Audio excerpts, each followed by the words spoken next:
ಹಳ್ಳಿಯಲ್ಲಿ ಎಲ್ಲೆಡೆ ಬರಗಾಲದ ಪರಿಸ್ಥಿತಿ ಇದೆ. ಇಲ್ಲಿ ಹೆಚ್ಚು ಕಾಲ ಇರುವುದು ಸರಿಯಲ್ಲ ಅಂತ ತೋರುತ್ತದೆ. ನಾನು ಕೆಲಸ ಹುಡುಕಲು ಹೊರಗೆ ಹೋಗಬೇಕಾಗ್ತದೆ. ಭೂಷಣ್ ಕೆಲಸ ಹುಡುಕುತ್ತಾ ಬೇರೆ ಹಳ್ಳಿಗೆ ಹೋಗ್ತಾನೆ. ದಾರಿಯಲ್ಲಿ ಅವನು ವಿಜಯಪುರ ಗ್ರಾಮಕ್ಕೆ ಬರ್ತಾನೆ. ವಾಸಿಸಲು ಎಲ್ಲಿಯೂ ಇರಲಿಲ್ಲ ಮತ್ತು ಅವನಿಗೆ ಕೆಲಸವೂ ಇರಲಿಲ್ಲ. ನಂತರ ಅವನು ಶ್ರೀಮಂತ ರೈತ ಜಗತ್ ಸೇಠ್ ಅವರನ್ನು ತಲುಪ್ತಾನೆ. ಸೇಠ್ಜಿ, ನಾನು ಭೂಷಣ್, ಬೇರೆ ಹಳ್ಳಿಯಿಂದ ಬಂದಿದ್ದೇವೆ. ನಮ್ಮ ಹಳ್ಳಿಯಲ್ಲಿ ಬರಗಾಲದ ಪರಿಸ್ಥಿತಿ ಇದೆ. ಜನರ ಹೊಲಗಳು ಒಣಗಿವೆ. ಹಳ್ಳಿಯ ಜನರು ಒಂದು ಹನಿ ನೀರಿಗಾಗಿ ಹಾತೊರೆಯುತ್ತಿದ್ದಾರೆ. ಅಣ್ಣ, ನನಗೆ ನಿಮ್ಮಿಂದ ಸ್ವಲ್ಪ ಕೆಲಸ ಸಿಕ್ಕರೆ ಅದು ದೊಡ್ಡ ಉಪಕಾರವಾಗುತ್ತದೆ. ಓ ದೇವರೇ, ನೀವು ತೀವ್ರ ಸಂಕಷ್ಟದಲ್ಲಿದ್ದೀರಿ ಎಂದು ತೋರುತ್ತದೆ. ಪರವಾಗಿಲ್ಲ, ನನಗೆ ಕೆಲಸವಿದೆ, ಆದರೆ ನೀವು ಅದನ್ನು ಮಾಡಲು ಸಾಧ್ಯವಾಗುವುದಿಲ್ಲ ಎಂದು ನಾನು ಭಾವಿಸುತ್ತೇನೆ. ಸೇಠ್ಜಿ, ಚಿಂತಿಸಬೇಡಿ. ನೀವು ನನಗೆ ಯಾವುದೇ ಕೆಲಸವನ್ನು ನೀಡಬಹುದು. ನಾನದನ್ನು ಸಂಪೂರ್ಣ ಶ್ರದ್ಧೆ ಮತ್ತು ಪ್ರಾಮಾಣಿಕತೆಯಿಂದ ಮಾಡುತ್ತೇನೆ. ಸರಿ ಭೂಷಣ್, ಆದ್ದರಿಂದ ಎಚ್ಚರಿಕೆಯಿಂದ ಆಲಿಸಿ. ನನ್ನ ಬಳಿ 50 ಹಸುಗಳು ಮತ್ತು 50 ಎಮ್ಮೆಗಳಿವೆ. ನೀವು ಪ್ರತಿದಿನ ಅವುಗಳ ಸಗಣಿ ತೆಗೆದು ಪ್ರತಿದಿನ ಬೆಳಿಗ್ಗೆ ಮತ್ತು ಸಂಜೆ ಅವುಗಳಿಗೆ ಆಹಾರ ನೀಡಬೇಕು. ತಿಂಗಳ ಕೊನೆಯಲ್ಲಿ ಈ ಕೆಲಸಕ್ಕೆ ನಿಮಗೆ 200 ರೂಪಾಯಿ ಸಿಗುತ್ತದೆ. ಮತ್ತು ಹೌದು, ನಾವು ದಿನಕ್ಕೆ 2 ಊಟವನ್ನು ಉಚಿತವಾಗಿ ನೀಡುತ್ತೇವೆ. ಹೇಳಿ, ನೀವೀ ಕೆಲಸ ಮಾಡಬಹುದೇ? ಓ ದೇವರೇ, 50 ಹಸುಗಳು ಮತ್ತು ಎಮ್ಮೆಗಳನ್ನು ನೋಡಿಕೊಳ್ಳುವುದು ಸುಲಭವಲ್ಲ. ಆದರೆ ಈಗ ನಾನು ಏನನ್ನು ಮಾಡಲು ಸಾಧ್ಯವಿಲ್ಲ ಮತ್ತು ಸೇಠ್ಜಿ ದಿನಕ್ಕೆ 2 ಊಟವನ್ನು ಒದಗಿಸುತ್ತಿದ್ದಾರೆ. ಸರಿ ಸೇಠ್ಜಿ, ನಾನದನ್ನು ಮಾಡುತ್ತೇನೆ. ಆದರೆ ನನಗೆ ಒಂದು ವಿನಂತಿ ಇದೆ. ಹೋಗು ಭೂಷಣ್, ಹೇಳಿ. ಸೇಠ್ಜಿ, ನಿಮಗೆ ಅಭ್ಯಂತರವಿಲ್ಲದಿದ್ದರೆ ನಾನು ನಿಮ್ಮ ಹಸುಗಳೊಂದಿಗೆ ಗೋಶಾಲೆಯಲ್ಲಿ ಇರಬಹುದೇ? ಸೇಠ್ಜಿ, ನಾನು ಈ ಹಳ್ಳಿಗೆ ಹೊಸಬ. ನನಗೆ ವಾಸಿಸಲು ಸ್ಥಳವಿಲ್ಲ. ಜಗ್ಗಾ ಸೇಠ್ ಸ್ವಲ್ಪ ಹೊತ್ತು ಯೋಚಿಸುತ್ತಾನೆ ಮತ್ತು ಭೂಷಣನ್ನು ಮೇಲಕ್ಕೆ ಮತ್ತು ಕೆಳಕ್ಕೆ ನೋಡಿದ ನಂತರ ಅವನಿಗೆ, ಸರಿ ಭೂಷಣ್, ನೀವು ಗೋಶಾಲೆಯಲ್ಲಿ ಉಳಿಯಬಹುದು. ಧನ್ಯವಾದಗಳು ಸೇಠ್ಜಿ. ಅಂದಿನಿಂದ ಭೂಷಣ್ ಗೋಶಾಲೆಯಲ್ಲಿ ವಾಸಿಸಲು ಮತ್ತು ಕೆಲಸ ಮಾಡಲು ಪ್ರಾರಂಭಿಸಿದನು. ಅವನು ಪ್ರತಿದಿನ ಬೆಳಿಗ್ಗೆ ಎದ್ದು ಹಸು ಮತ್ತು ಎಮ್ಮೆಗಳ ಸಗಣಿ ತೆಗೆದು ಅವುಗಳಿಗೆ ಆಹಾರ ನೀಡಿ ಸಮಯಕ್ಕೆ ಸರಿಯಾಗಿ ನೀರು ಹಾಕುತ್ತಿದ್ದನು. ಪ್ರತಿದಿನ ಭೂಷಣ್ ತನ್ನ ಕರ್ತವ್ಯಗಳನ್ನು ಪ್ರಾಮಾಣಿಕತೆ ಮತ್ತು ಶ್ರದ್ಧೆಯಿಂದ ನಿರ್ವಹಿಸುತ್ತಿದ್ದನು. ಭೂಷಣ್ ಅವರ ನಿಖರತೆಯಿಂದಾಗಿ ಜಗತ್ ಸೇಠ್ ಕೂಡ ಭೂಷಣ್ ಅವರ ಕೆಲಸವನ್ನು ಮೆಚ್ಚಿಕೊಂಡರು. ಒಂದು ದಿನ ಜಗತ್ ಸೇಠ್ ಭೂಷಣ್ ಅವರನ್ನು ಕರೆದು, ಭೂಷಣ್, ನಿಮ್ಮ ಕೆಲಸ ನನಗೆ ತುಂಬ ಇಷ್ಟವಾಯಿತು. ನೀವು ಹಸುಗಳು ಮತ್ತು ಎಮ್ಮೆಗಳನ್ನು ಚೆನ್ನಾಗಿ ನೋಡಿಕೊಳ್ಳುತ್ತಿದ್ದಿರಿ. ಹಾಲಿನ ಗುಣಮಟ್ಟ ಸುಧಾರಿಸಿದೆ ಮತ್ತು ಹಸುಗಳು ಮೊದಲಿಗಿಂತ ಹೆಚ್ಚು ಹಾಲು ಉತ್ಪಾದಿಸುತ್ತಿವೆ. ಆದ್ದರಿಂದ ಇಂದಿನಿಂದ ನಾನು ನಿಮ್ಮ ಸಂಬಳವನ್ನು 400 ರೂಪಾಯಿಗೆ ಹೆಚ್ಚಿಸುತ್ತಿದ್ದೇನೆ. ಸೇಠ್, ತುಂಬ ಧನ್ಯವಾದಗಳು. ದಿನಗಳು ಹೀಗೆ ಕಳೆದವು. ಭೂಷಣ್ ಜಗತ್ ಸೇಠ್ಗಾಗಿ ಶ್ರದ್ಧೆಯಿಂದ ಮತ್ತು ಪ್ರಾಮಾಣಿಕವಾಗಿ ಕೆಲಸ ಮಾಡುತ್ತಾನೆ. ಕ್ರಮೇಣ ಭೂಷಣ್ ಗಣನೀಯ ಪ್ರಮಾಣದ ಹಣವನ್ನು ಸಂಗ್ರಹಿಸುತ್ತಾನೆ ಮತ್ತು ಅದರೊಂದಿಗೆ ಅವನು ತನಗಾಗಿ ಒಂದು ಸಣ್ಣ ಗುಡಿಸಲು ನಿರ್ಮಿಸುತ್ತಾನೆ. ದನದ ಕೊಟ್ಟಿಗೆಯಲ್ಲಿ ಮಲಗಿದ ನಂತರವೂ ದನದ ಸಗಣಿ ವಾಸನೆಯು ಅವನ ಮೂಗಿನಲ್ಲಿ ಇನ್ನೂ ಇರುತ್ತದೆ. ಈಗ ನಾನು ಅಂತಿಮವಾಗಿ ನನ್ನ ಸ್ವಂತ ಮನೆಯಲ್ಲಿ ಶಾಂತಿಯುತವಾಗಿ ಮಲಗಲು ಸಾಧ್ಯವಾಗುತ್ತದೆ. ಅಂದಿನಿಂದ ಭೂಷಣ್ ಕೆಲಸ ಮಾಡಲು ಜಗತ್ ಸೇಠ್ ಅವರ ದನದ ಕೊಟ್ಟಿಗೆಗೆ ಬರುತ್ತಿದ್ದನು. ದಿನಕ್ಕೆ 2 ಬಾರಿ ಊಟ ಮಾಡುತ್ತಿದ್ದನು ಮತ್ತು ನಂತರ ಮಲಗಲು ಮನೆಗೆ ಹೋಗುತ್ತಿದ್ದನು. ಹೀಗೆ ಹಲವು ವರ್ಷಗಳು ಕಳೆದವು. ಭೂಷಣ್ ಅವರ ಕಠಿಣ ಪರಿಶ್ರಮದಿಂದಾಗಿ ಅವರು ಸಾಕಷ್ಟು ಹಣವನ್ನು ಸಂಗ್ರಹಿಸಿದರು. ಒಂದು ದಿನ ಭೂಷಣ್ ಜಗತ್ ಸೇಠ್ ಅವರಿಗೆ ಹೇಳಿದನು, ಸೇಠ್, ಇತ್ತೀಚಿನ ದಿನಗಳಲ್ಲಿ ಕಳ್ಳತನವು ಹಳ್ಳಿಯಲ್ಲಿ ಗಂಭೀರ ಸಮಸ್ಯೆಯಾಗಿದೆ ಮತ್ತು ನಾನು ಸ್ವಲ್ಪ ಹಣವನ್ನು ಉಳಿಸಿದ್ದೇನೆ. ಆದರೆ ನಾನದನ್ನು ಮನೆಯಲ್ಲೇ ಇಟ್ಟುಕೊಂಡಿದ್ದೇನೆ. ಆದರೆ ಆ ಹಣ ಕಳ್ಳತನವಾಗುತ್ತದೆ ಎಂದು ನನಗೆ ಚಿಂತೆಯಾಗಿದೆ. ನಾನು ದಿನವಿಡೀ ನಿಮ್ಮೊಂದಿಗೆ ಕೆಲಸ ಮಾಡುತ್ತೇನೆ ಮತ್ತು ರಾತ್ರಿ ಮಲಗಲು ಮಾತ್ರ ಮನೆಗೆ ಹೋಗುತ್ತೇನೆ. ಅದಕ್ಕಾಗಿಯೇ ನಾನು ಪ್ರತಿದಿನ ಆ ಹಣ ಕಳ್ಳತನವಾಗುತ್ತದೆ ಎಂದು ಚಿಂತೆ ಮಾಡುತ್ತೇನೆ. ಹೌದು ಭೂಷಣ್, ನೀವು ಹೇಳಿದ್ದು ಸಂಪೂರ್ಣ ಸರಿ. ಪ್ರತಿದಿನ ಗ್ರಾಮದಲ್ಲಿ ಹೊಸ ಕಳ್ಳತನದ ಪ್ರಕರಣಗಳು ಹೊರಹೊಮ್ಮುತ್ತಿವೆ ಮತ್ತು ನಿಮ್ಮ ಮನೆ ಹೆಚ್ಚಿನ ಸಮಯ ಖಾಲಿಯಾಗಿರುವುದರಿಂದ ಕಳ್ಳತನದ ಸಾಧ್ಯತೆ ಖಂಡಿತವಾಗಿಯೂ ಇರುತ್ತದೆ. ಜಗತ್ ಸೇಠ್ ಸ್ವಲ್ಪ ಹೊತ್ತು ಯೋಚಿಸಿ ಭೂಷಣ್ಗೆ ಹೇಳುತ್ತಾನೆ, ನೋಡು ಭೂಷಣ್, ಇಂತಹ ಸಮಯದಲ್ಲಿ ನಿಮ್ಮ ಹಣ ಸುರಕ್ಷಿತವಾಗಲು ಹಳ್ಳಿಯಲ್ಲಿ ಒಂದೇ ಒಂದು ಸ್ಥಳವಿದೆ. ಅದು ಮನೆ ಮಾಲೀಕರ ಮನೆ. ಹೌದು ಭೂಷಣ್, ಈ ಹಳ್ಳಿಯ ಮನೆ ಮಾಲೀಕರು ತುಂಬ ಪ್ರಾಮಾಣಿಕರು ಮತ್ತು ದಯಾಳು. ನಾನು ಕೆಲವು ಜನರಿಂದ ಕೇಳಿದ್ದೇನೆ ಮತ್ತು ಅವರ ಮನೆಯಲ್ಲಿ ಸಾಕಷ್ಟು ಕಾವಲುಗಾರರಿದ್ದಾರೆ. ಆದ್ದರಿಂದ ಕಳ್ಳತನದ ಸಾಧ್ಯತೆಗಳು ತುಂಬ ಕಡಿಮೆ ಇವೆ. ನೀವು ನಿಮ್ಮ ಹಣವನ್ನು ಅವರ ಬಳಿ ಇಡಬಹುದು. ಹೌದೇ? ತುಂಬ ಧನ್ಯವಾದಗಳು ಸೇಠ್ಜಿ. ಸರಿ, ಹಾಗಾದರೆ ನಾನು ಇವತ್ತು ಮನೆ ಮಾಲೀಕರನ್ನು ಭೇಟಿ ಮಾಡಿ ನನ್ನ ಸಮಸ್ಯೆ ಬಗ್ಗೆ ತಿಳಿಸುತ್ತೇನೆ. ಆ ದಿನ ಭೂಷಣ್ ಮನೆ ಮಾಲೀಕರೊಂದಿಗೆ ಮಾತನಾಡಲು ಮನೆಗೆ ಹೋಗ್ತಾನೆ. ನಿಲ್ಲಿ, ನೀವೆಲ್ಲಿಗೆ ಹೋಗುತ್ತಿದ್ದೀರಿ? ಅಲ್ಲೇ ನಿಲ್ಲಿ. ಹೌದು, ನಾನು ಮನೆ ಮಾಲೀಕರನ್ನು ಭೇಟಿ ಮಾಡಬೇಕು. ನನಗೆ ಅವರೊಂದಿಗೆ ಸ್ವಲ್ಪ ಕೆಲಸವಿದೆ. ನೀವು ಅವರೊಂದಿಗೆ ಏನು ವ್ಯವಹಾರ ಮಾಡುತ್ತಿದ್ದೀರಿ? ದಯವಿಟ್ಟು ವೇಲಿ. ನಾನು ಅವರಿಗೆ ಸ್ವಲ್ಪ ಹಣವನ್ನು ಡೆಪಾಸಿಟ್ ಮಾಡಬೇಕಾಗಿತ್ತು. ಅದಕ್ಕಾಗಿ ಬಂದಿದ್ದೆ. ಸರಿ, ನೀವು ಒಳಗೆ ಹೋಗಬಹುದು. ನಮಸ್ಕಾರ ಮನೆ ಮಾಲೀಕರೇ, ನಾನು ಭೂಷಣ್ ಜಗತ್ ಸೇಠ್ ಅವರ ಬಳಿ ಕೆಲಸ ಮಾಡುತ್ತೇನೆ. ನಾನು ಕೆಲವು ವರ್ಷಗಳ ಹಿಂದೆ ಬೇರೆ ಹಳ್ಳಿಯಿಂದ ಇಲ್ಲಿಗೆ ಸ್ಥಳಾಂತರಗೊಂಡೆ. ಭೂಷಣ್, ಹೇಳಿ, ನಿಮ್ಮ ಕೆಲಸ ಏನು ನನ್ನ ಬಳಿ ಇದೆ? ಮನೆ ಮಾಲೀಕರೇ, ನಾನು ವರ್ಷಗಳಿಂದ ಜಗತ್ ಸೇಠ್ ಅವರ ಬಳಿ ಕೆಲಸ ಮಾಡುತ್ತೇನೆ ಮತ್ತು ಸ್ವಲ್ಪ ಹಣವನ್ನು ಉಳಿಸಿದ್ದೇನೆ. ಆದರೆ ಹಳ್ಳಿಯಲ್ಲಿ ಕಳ್ಳತನದ ಸಮಸ್ಯೆ ಗಮನಾರ್ಹವಾಗಿ ಹೆಚ್ಚಾಗಿದೆ. ಹಾಗಾಗಿ ನನ್ನ ಹಣವನ್ನು ಮನೆಯಲ್ಲಿ ಇಡುವುದರಲ್ಲಿ ನನಗೆ ಭಯವಾಗುತ್ತದೆ. ಹಾಗಾದರೆ ನೀವು ಎಷ್ಟು ಹಣವನ್ನು ಉಳಿಸಿದ್ದೀರಿ? ಮನೆ ಮಾಲೀಕರೇ, ನನ್ನ ಬಳಿ ಸುಮಾರು 5,000 ರೂಪಾಯಿಗಳಿರಬೇಕು. ವಾವ್, ಅದು ಬಹಳಷ್ಟು ಹಣ. ನಿಮ್ಮ ಪ್ರಾಮಾಣಿಕತೆ ಬಗ್ಗೆ ನಾನು ಬಹಳಷ್ಟು ಕೇಳಿದ್ದೇನೆ. ಅದಕ್ಕಾಗಿಯೇ ನಾನು ಸ್ವಲ್ಪ ಸಮಯದವರೆಗೆ ನನ್ನ ಹಣವನ್ನು ನಿಮ್ಮ ಬಳಿ ಡೆಪಾಸಿಟ್ ಮಾಡಲು ಬಂದಿದ್ದೇನೆ.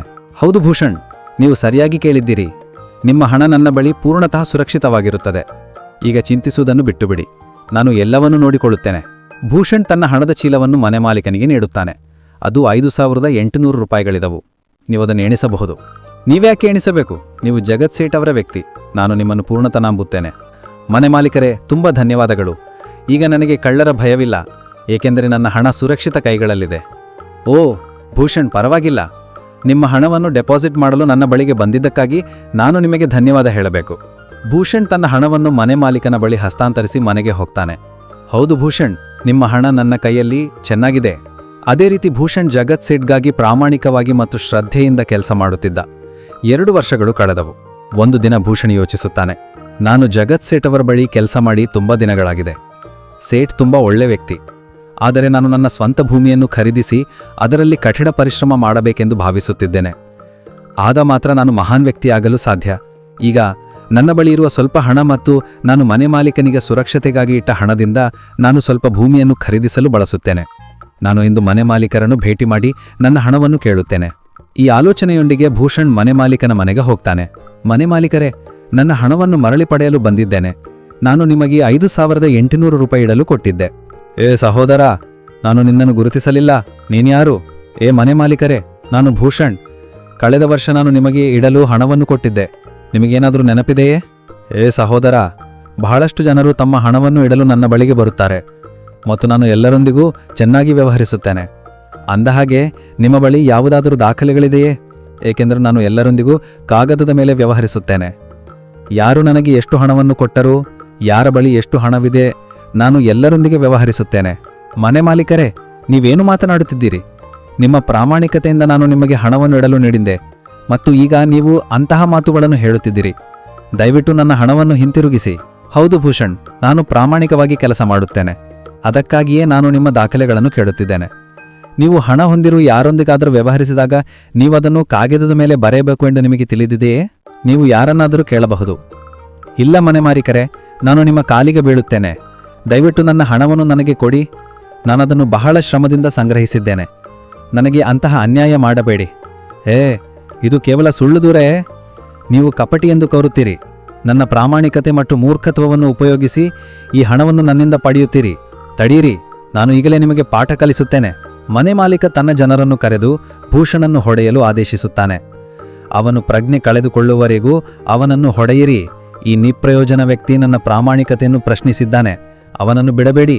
ಮನೆ ಮಾಲೀಕನ ಜನರು ಭೂಷಣ್ಣನ್ನು ಕೋಲುಗಳಿಂದ ತೀವ್ರವಾಗಿ ಹೊಡೆದರು. ನಂತರ ಭೂಷಣ್ ದುಃಖದಿಂದ ಮನೆಗೆ ಹೋಗ್ತಾನೆ. ಭೂಷಣ್ ಅವರ ದೇಹದ ಮೇಲಿನ ಗಾಯಗಳು ಸ್ಪಷ್ಟವಾಗಿ ಗೋಚರಿಸುತ್ತಿದ್ದವು. 2 ದಿನಗಳಿಂದ ಭೂಷಣ್ ತನ್ನ ಗಾಯಗಳಿಂದ ಉಂಟಾದ ನೋವಿನಿಂದ ಜಗತ್ ಸೇಠ್ ಮನೆಗೆ ಕೆಲಸಕ್ಕೆ ಹೋಗಲು ಸಾಧ್ಯವಾಗಲಿಲ್ಲ. ಮರುದಿನ ಜಗತ್ ಸೇಠ್ ಭೂಷಣ್ ಬಳಿಗೆ ಬರುತ್ತಾನೆ. ಅವನು ಹಾಸಿಗೆ ಮೇಲೆ ಮಲಗಿರುವುದನ್ನು ಸೇಠ್ ನೋಡುತ್ತಾನೆ. ತುಂಬಾ ಚಿಂತಿತನಾಗಿ ಕಾಣುತ್ತಿದ್ದಾನೆ. ಭೂಷಣ್, 2 ದಿನಗಳಿಂದ ಕೆಲಸಕ್ಕೆ ಬಂದಿಲ್ಲ. ಏನಾಯ್ತು ಸಹೋದರ? ನಿಮಗೆ ಆರೋಗ್ಯವಾಗಿದೆಯೇ? ಏನಾದರೂ ಸಮಸ್ಯೆ ಇದೆಯೇ? ಸೇಠ್ಜಿ, ನೀವಿಲ್ಲಿಗೆ ಬಂದಿದ್ದೀರಿ. ನೀವು ಸುದ್ದಿ ಕಳಿಸಿದರೆ ನಾನೇ ಬರುತ್ತಿದ್ದೆ. ಓ ಭೂಷಣ್, ಪರವಾಗಿಲ್ಲ.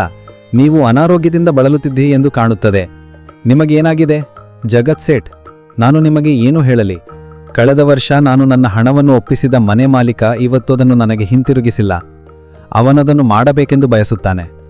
ಅವನು ತುಂಬ ದುರಾಸೆಯ ಮನುಷ್ಯ. ಅವನು ಜನರನ್ನು ವಂಚಿಸುತ್ತಿದ್ದಾನೆ ಮತ್ತು ನಾನು ಅವನ ಬಳಿ ಬೇಡಿಕೊಳ್ಳಲು ಪ್ರಾರಂಭಿಸಿದಾಗ ಅವನು ನನ್ನನ್ನು ಕೋಲಿನಿಂದ ಹೊಡೆದು ಹೊರಹಾಕಿದನು. ಓ ದೇವರೇ, ಇದು ತುಂಬ ಗಂಭೀರ ವಿಷಯ. ನಾನು ಮನೆ ಮಾಲೀಕರ ಬಗ್ಗೆ ಒಳ್ಳೆಯದನ್ನು ಕೇಳಿದ್ದೆ, ಆದರೆ ಅವನು ಇಷ್ಟು ಕೆಳಮಟ್ಟ ಕೇಳಿದ್ದಾನೆ ಎಂದು ನನಗೆ ತಿಳಿಯಲಿಲ್ಲ. ಅಂತರ ಪ್ರತಿ ವರ್ಷ ಅವನ ಸಂಪತ್ತು ಹೇಗೆ ಹೆಚ್ಚಾಗುತ್ತಿದೆ ಎಂದು ನಾನು ಆಶ್ಚರ್ಯಪಡುತ್ತಿದ್ದೆ. ನನ್ನನ್ನು ಕ್ಷಮಿಸಿ ಭೂಷಣ್.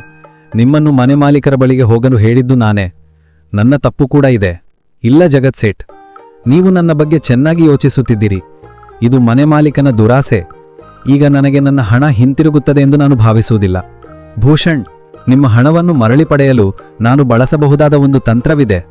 ಜಗತ್ ಸೇಠ್ ಭೂಷಣ್ಗೆ ಇಡೀ ತಂತ್ರವನ್ನು ಪಿಸುಗುತ್ತಾನೆ. ವಾವ್, ಸರಿ ಸೇಠ್. ಓ ದೇವರೇ, ಈ ತಂತ್ರ ಕೆಲಸ ಮಾಡಲಿ. ಮರುದಿನ ಜಗತ್ ಸೇಠ್ ಹಣದಿಂದ ತುಂಬಿದ ಒಂದು ಸೂಟ್ಕೇಸನ್ನು ಪ್ಯಾಕ್ ಮಾಡಿ ಸ್ವತಃ ಮನೆ ಮಾಲೀಕನ ಮನೆಗೆ ಹೋಗ್ತಾನೆ. ಹೇ ಜಗತ್ ಸೇಠ್, ನೀವಿವತ್ತಿಲ್ಲಿದ್ದೀರಿ? ಹೇಳೋ ಅಣ್ಣ, ನೀವು ಈ ಬಡವರ ಮನೆಗೆ ಹೇಗೆ ಬಂದಿರಿ? ನಿನ್ನಂತಹ ಶ್ರೀಮಂತ ವ್ಯಕ್ತಿ ನಮ್ಮ ಬಾಗಿಲಲ್ಲಿರುವುದು ನಮ್ಮ ಅದೃಷ್ಟ. ನಮಸ್ಕಾರ ಮನೆ ಮಾಲೀಕರೇ. ಹೇ ಮನೆ ಮಾಲೀಕ, ನೀವು ನನ್ನನ್ನೀಗ ಮುಜುಗಾರಕ್ಕೆ ಹಿಡಿದಿದ್ದೀರಿ. ಅಂದಹಾಗೆ ನಾನು ವ್ಯಾಪಾರ ಮಾಡಲು ಕೆಲವು ತಿಂಗಳು ಬೇರೆ ರಾಜ್ಯಕ್ಕೆ ಹೋಗುತ್ತಿದ್ದೇನೆ. ನಾನಿದ್ದು ಸುಮಾರು 1 ಲಕ್ಷಕ್ಕೆ ತಂದಿದ್ದೇನೆ. ಅದು ಕಳ್ಳತನವಾಗಬಹುದು ಎಂದು ನನಗೆ ಭಯವಿದೆ. ನನ್ನ ಎಲ್ಲ ಹಣವನ್ನು ನಿನ್ನ ಬಳಿ ಸುರಕ್ಷಿತವಾಗಿ ಇಟ್ಟುಕೊಳ್ಳಬಹುದೇ? ನಂಬಲು ಸಾಧ್ಯವಿಲ್ಲ. ನಿನ್ನನ್ನು ಹೊರತುಪಡಿಸಿ ಈ ಹಳ್ಳಿಯಲ್ಲಿ ನಾನು ಅದು ಒಂದು ಪ್ರಶ್ನೆ. ನಿನ್ನ ಹಣ ನನ್ನ ಬಳಿ ಸಂಪೂರ್ಣವಾಗಿ ಸುರಕ್ಷಿತವಾಗಿರುತ್ತದೆ. ನೀನು ವಿಶ್ವಾಸದಿಂದ ವ್ಯಾಪಾರಕ್ಕೆ ಹೋಗಬಹುದು. ಈ ಬಾರಿ ನಾನು ದೊಡ್ಡ ಮೀನು ಹಿಡಿದಿದ್ದೇನೆ. ಅಂತಹ ಅವಕಾಶ ಆಗಾಗ್ಗೆ ಬರುವುದಿಲ್ಲ. ನಿನಗೆ ದೊಡ್ಡ ಮೊತ್ತ ಸಿಗಲಿದೆ. ಆಗಲೇ ಭೂಷಣ್ ಬರುತ್ತಾನೆ. ಹೇ ಭೂಷಣ್, ನೀನು ಬಂದಿದ್ದು ಒಳ್ಳೆಯದು. ನಾನು ನಿನ್ನ ಬಳಿಗೆ ಬರುತ್ತಿದ್ದೆ. ಕ್ಷಮಿಸಿ, ಆ ದಿನ ನಾನು ನಿನ್ನನ್ನು ಗುರುತಿಸಲಿಲ್ಲ. ಇಷ್ಟೊಂದು ಜನರು ನನ್ನ ಬಳಿಗೆ ಬಂದಾಗ ಸ್ವಲ್ಪ ಕಷ್ಟ. ಆದರೆ ನಾನು ನನ್ನ ಮಾತಿಗೆ ತುಂಬಾ ಬದ್ಧನಾಗಿದ್ದೇನೆ. ಹೌದು, ನಿರೀಕ್ಷಿಸಿ, ನಾನು ನಿಮ್ಮ ಎಲ್ಲ ಹಣವನ್ನು ಈಗಲೇ ನಿಮಗೆ ನೀಡುತ್ತೇನೆ. ಮನೆ ಮಾಲೀಕರು ಭೂಷಣ್ ಅವರ ಹಣವನ್ನು ಅವನಿಗೆ ಹಿಂದಿರುಗಿಸುತ್ತಾರೆ. ಕ್ಷಮಿಸಿ ಭೂಷಣ್, ನನ್ನ ಜನರು ಆ ದಿನ ನಿಮ್ಮೊಂದಿಗೆ ಕೆಟ್ಟದಾಗಿ ವರ್ತಿಸಿದರು. ನಾನು ಇಂದು ಅವರನ್ನು ಕೆಲಸದಿಂದ ತೆಗೆದುಹಾಕುತ್ತಿದ್ದೇನೆ. ಭೂಷಣ್ ಒಂದು ಮಾತನ್ನು ಹೇಳದೆ ಹೊರಟು ಹೋಗುತ್ತಾನೆ. ಏನು ವಿಷಯ ಮನೆ ಮಾಲೀಕರು? ನೀವು ನಿಮ್ಮ ಮಾತಿಗೆ ತುಂಬಾ ನಿಷ್ಠರಾಗಿದ್ದೀರಿ. ಆದ್ದರಿಂದ ಪರವಾಗಿಲ್ಲ, ನನ್ನ ಎಲ್ಲಾ ಹಣವನ್ನು ನಾನು ನಿಮ್ಮ ಬಳಿಯೇ ಇಟ್ಟುಕೊಳ್ಳಬಹುದು. ಜಗತ್ ಸೇಠ್ ಅವರ ಸೇವಕ ಬಂದಾಗ ಜಗತ್ ಸೇಠ್ ಇನ್ನೂ ಹೀಗೆಯೇ ಹೇಳುತ್ತಿದ್ದರು. ಸರ್, ಈಗ ನೀವು ಬೇರೆ ರಾಜ್ಯಕ್ಕೆ ಹೋಗಬೇಕಾಗಿಲ್ಲ. ನಮ್ಮ ಹಳ್ಳಿಗೆ ಅವರು ಸ್ವತಃ ಬರುತ್ತಿದ್ದಾರೆ ಎಂದು ವ್ಯಾಪಾರಿಗಳಿಂದ ನನಗೆ ಸಂದೇಶ ಬಂದಿದೆ. ಓ, ಅದು ಅದ್ಭುತವಾಗಿದೆ. ಈಗ ನಾನು ಅಷ್ಟು ದೂರ ಹೋಗಬೇಕಾಗಿಲ್ಲ. ನೀವು ಕೇಳುತ್ತಿದ್ದೀರಾ ಮನೆ ಮಾಲೀಕರು? ವ್ಯಾಪಾರಿಗಳು ಇಲ್ಲಿಗೆ ಬರುತ್ತಿದ್ದಾರೆ. ಈಗ ಈ ಹಣವನ್ನು ನಿಮ್ಮ ಬಳಿ ಇಟ್ಟುಕೊಳ್ಳುವುದು ಯೋಗ್ಯವಲ್ಲ ಎಂದು ನಾನು ಭಾವಿಸುತ್ತೇನೆ. ಸರಿ, ತುಂಬಾ ಧನ್ಯವಾದಗಳು. ನೀವು ನನಗೆ ತುಂಬಾ ಪ್ರಾಮಾಣಿಕತೆಯನ್ನು ತೋರಿಸಿದ್ದೀರಿ. ಹೌದು, ಆದರೆ ಮುಂದಿನ ಬಾರಿ ನಾನು ಖಂಡಿತವಾಗಿಯೂ ನಿಮ್ಮ ಬಳಿಗೆ ಬರುತ್ತೇನೆ. ಹೀಗೆ ಹೇಳುತ್ತಾ ಜಗತ್ ಸೇಠ್ ಮತ್ತು ಅವನ ಸೇವಕ ತಮ್ಮ ಹಣದೊಂದಿಗೆ ಹೊರಟು ಹೋಗಿದ್ದರು. ನಿನಗೇನಾಗಿದೆ? ಜಗತ್ ಹೇಳಿದರು. ನಿನಗೇನಾಗಿದೆ? ಈ 500 ರೂಪಾಯಿಗಳು ಹೋಗಿವೆ ಮತ್ತು ಭೂಷಣ್ ಅವರ 5800 ರೂಪಾಯಿ ಕೂಡ ಹೋಗಿದೆ. ತುಂಬಾ ಧನ್ಯವಾದಗಳು ಸೇಠ್ಜಿ. ನೀವು ಇಂದು ಇಲ್ಲಿಲ್ಲದಿದ್ದರೆ ಆ ಮನೆ ಮಾಲೀಕರು ನನ್ನ ಎಲ್ಲ ಉಳಿತಾಯವನ್ನು ಕಸಿದುಕೊಳ್ಳುತ್ತಿದ್ದರು. ಭೂಷಣ್, ಪರವಾಗಿಲ್ಲ. ಕಠಿಣ ಪರಿಶ್ರಮ ಮತ್ತು ಪ್ರಾಮಾಣಿಕತೆಯಿಂದ ಗಳಿಸುವ ಯಾರನ್ನೂ ದೇವರು ಎಂದಿಗೂ ಬಳಲಲು ಬಿಡುವುದಿಲ್ಲ ಮತ್ತು ಅಕ್ರಮವಾಗಿ ಗಳಿಸಿದ ಲಾಭದಿಂದ ಬದುಕುವ ಯಾರನ್ನೂ ಅವನು ಎಂದಿಗೂ ಏಳಿಗೆಯಾಗಲು ಬಿಡುವುದಿಲ್ಲ.